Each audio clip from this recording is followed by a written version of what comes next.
हम यही कहेंगे कि जो डिलिमिटेशन का पर्पस होता है वो ये होता है कि इसमें जो कन्वीनियंस ऑफ लोगों की है वो देखी जाती है, रैशनलाइज किया जाता है पॉपुलेशन को और लोगों की सुविधा को देखा जाता है।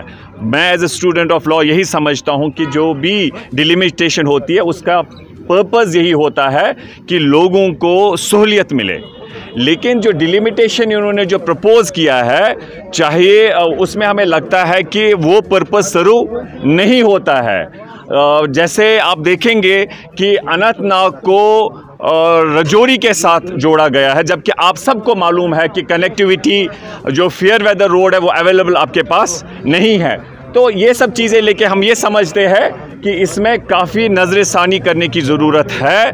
हमने भी बहसत आम शहरी होने के नाते इसमें ऑब्जेक्शंस फाइल की। जैसे जहाँ से मैं आबाई मेरा इलाका है संग्रामा, एक हिस्टोरिकल जगह कॉन्स्टिट्यूंसी थी, ख़त्म किया, और जो सोपोर के साथ एक एरिया उसका पड़ता है खुई इलाका, उसे गुलमर्ग के साथ मिलाया। गुलमर्ग वालों के लिए भी ये बहुत मुश्किल होगा और नीचे इलाके वालों के लिए भी मुश्किल होगा। वो कहते हैं ना वर्ल्ड ऑफ डिफरेंस वहाँ पर है। तो हम यही समझते हैं कि जो ये डिलिमिटेशन का जो पर्पस है ये सही हो और हम उसमें असिस्ट करना चाहते हैं। बाकी हम यही कहना चाहेंगे कि जो बेसिक पर्पस हमारा है कि जो हमारे साथ हमारे राइट्स छीने गए, हमें उनके लिए ज़्यादा तवज्जो देना चाहिए। हो सकता है कोई लोग जो है अटेंशन हटाते हैं और इस पे ज़्यादा फोकस करते हैं।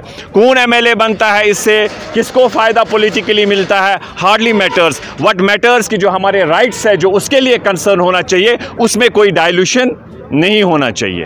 Thank you. और उसमें जम्मू कश्मीर अपनी पार्टी ने कई मुतालबात उभारे। हमने शहरी श्रीनगर के लिए जिन 4 कॉन्स्टिट्यूंसीज़ के नाम तब्दील किए गए हैं, जिसमें बतमालू है, हबा कदल है, जड़ीबल है, अमेरा कदल है, हमने रिक्वेस्ट की कि उनके ये तवारीखी नाम, हिस्टोरिकल नेम्स है, तवारीखी नाम है और कुछ कम्युनिटीज़ के जज्बात से वाबस्ता हैं। जैसे जड़ीबल हमारा शिया बरादरी के जज्बात के साथ वाबस्ता है, बतमालू साहब सुन्नी बरादरी के साथ वाबस्ता है, हबा कदल पंडित बरादरी के जज्बात के साथ वाबस्ता है, इसी तरह अमेरा कदल है। तो हमने कहा कि इनको अपने नाम रखे जाएं और जो इलाके दूसरी कॉन्स्टिट्यूंसीज़ के साथ मिलाए हैं लेकिन उनकी जो डिस्टेंस होती है वो दूर हुई है, उनको वापस अपनी कॉन्स्टिट्यूंसी में लाया जाए। इसी तरह बड़गाम कॉन्स्टिट्यूंसी और बीरवा कॉन्स्टिट्यूंसी को बारामूला पार्लियामेंट्री कॉन्स्टिट्यूंसी में डाला गया है। हमने कहा कि इसको वापस श्रीनगर पार्लियामेंट्री कॉन्स्टिट्यूंसी में रखा जाए। तो उन्होंने अच्छी तरह से हमारी बात सुनी।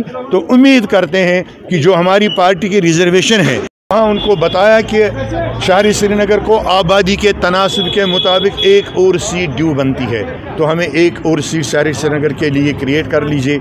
ऐसे बड़गाम में पॉपुलेशन के हिसाब से और एक सीट बनती है।